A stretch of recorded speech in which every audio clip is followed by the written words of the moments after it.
se pone en marcha este autobús que simboliza de alguna manera el inicio de la campaña electoral. Se pone en marcha por toda Guipúzcoa y la foto que tiene este autobús pues representa también lo que ofrece el Partido Nacionalista Vasco, que es lo mejor que tiene para este territorio y para los municipios que lo componen.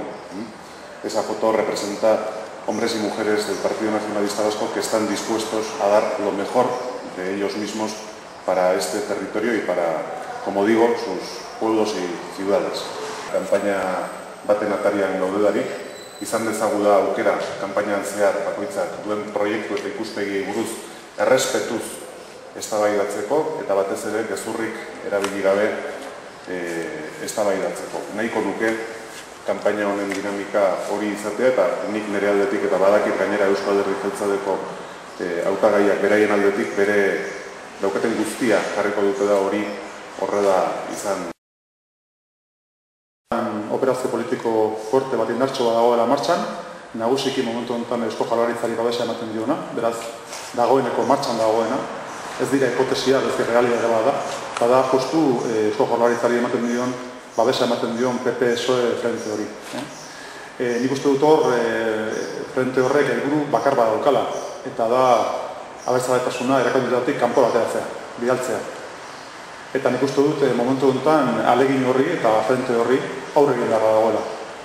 Eta beraz, galerazi beharra dagoela, ekimen hori, alegia Eusko Alderdi Jeltzalea eta abertzaletasuna oro har erakundetatik kanpo ateratzea entre dos modelos económicos. El modelo económico que defiende el Partido Nacionalista Vasco, basado en el apoyo a la empresa del territorio, a la economía real, dos modos de hacer las cosas.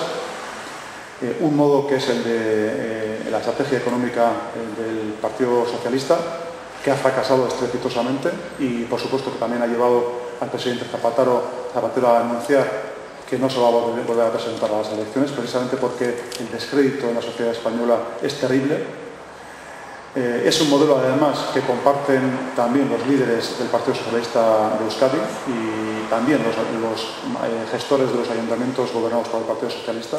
Y ante ello, como decía, está el modelo contrastado del Partido Nacionalista Vasco que ha permitido que este país se vaya desarrollando y sea competitivo en el ámbito económico. Garbi dagoena da ez gaudela politikagintzan une normal batean.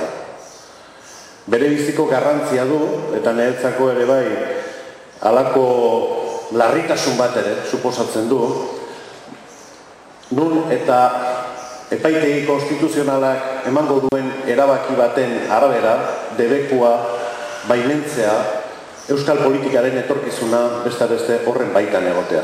Hori oso larria da. Bere zailtasun guztiekin, guk herritar guztien eskatzen diguna da parte hartzeko. Martxan jartzen den herri bat geldiezina delako. Demokratikoki aurrera pausoak ematea erabakitze baldin badu, hori geldiezina da. Ez dago ez epaitegirik, ez ejertzitorik hori geldituko duenik.